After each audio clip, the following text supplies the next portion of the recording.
అనంత కరుణామయుడు అపార కృపాశీలుడైన అల్లాహ్ పేరుతో ప్రారంభిస్తున్నాను. సూర్య ఖాఫ్ 3వ రుకు 55వ వివరణ. ఈ వాక్యంలో దైవ సందేశహరులకు సాంత్వన కూడా ఉంది, తిరస్కారులకు బెదిరింపు కూడా. ప్రవక్త శ్రీ సల్లల్లాహు అలైహి వసల్లంని సంబోధించి, నిన్ను గురించి ఈ జనులు కల్పించే మాటల్ని నీవు ఏమాత్రం పట్టించుకోకు, మేము అంతా వింటూనే ఉన్నాము, వీరిని చూసుకోవడం మా బాధ్యత అని చెప్పబడుతోంది. తిరస్కారులను మా ప్రవక్త పట్ల మీరు విసిరే మాటలకు మీరు చాలా పెద్ద మూల్యమే చెల్లించవలసి ఉంటుంది. మేము స్వయంగా ఒక్కొక్క మాటను వింటున్నాము, దీని శాస్తి మీరు అనుభవించి తీరవలసే ఉంటుంది అని హెచ్చరించడం జరిగింది. దీని భావం, ప్రవక్త మహానీయులు బలవంతాన తన మాటను జనుల చేత నమ్మింపజూస్తున్నారని, అల్లాహ్ ఆయన్ని దాని నుండి ఆపివేశాడని కాదు. వాస్తవంగా ఈ మాట ప్రవక్త శ్రీ సల్లల్లాహు అలైహి వసల్లంని సంబోధించి తిరస్కారులకు వినిపించబడుతోంది. వారికి చెప్పబడుతోంది, మా ప్రవక్త మీ పైన నిరంకుశునిగా చేసి పంపబడలేదు, మిమ్మల్ని బలవంతాన విశ్వాసులుగా చేయడం అతని పని కాదు.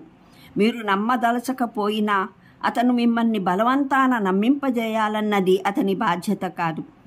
అతని బాధ్యత కేవలం ఈ మాత్రమే, హెచ్చరించడం వల్ల ఎవరైతే స్పృహ తెచ్చుకుంటారో వారికి ఖురాన్ వినిపించి యథార్థాన్ని బోధపరచడం.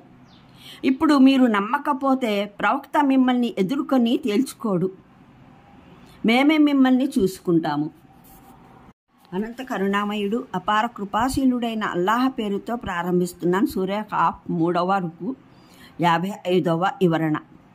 ఈ వాక్యంలో దైవ సందేశహరులకు సాంత్వన కూడా ఉంది, తిరస్కారులకు బెదిరింపు కూడా.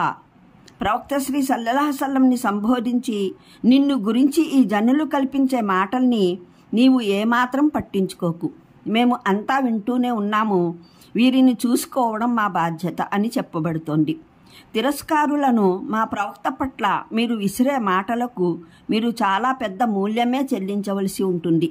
మేము స్వయంగా ఒక్కొక్క మాటను వింటున్నాము, దీని శాస్తి మీరు అనుభవించి తీరవలసే ఉంటుంది అని హెచ్చరించడం జరిగింది.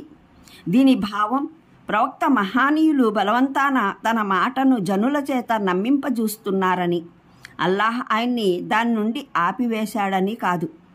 వాస్తవంగా ఈ మాట ప్రవక్త శ్రీ సల్లల్లాహు అలైహి వసల్లంని సంబోధించి తిరస్కారులకు వినిపించబడుతోంది. వారికి చెప్పబడుతోంది, మా ప్రవక్త మీ పైన నిరంకుశునిగా చేసి పంపబడలేదు, మిమ్మల్ని బలవంతాన విశ్వాసులుగా చేయడం అతని పని కాదు. మీరు నమ్మదలచకపోయినా అతను మిమ్మల్ని బలవంతాన నమ్మింపజేయాలన్నది అతని బాధ్యత కాదు. అతని బాధ్యత కేవలం ఈ మాత్రమే, హెచ్చరించడం వల్ల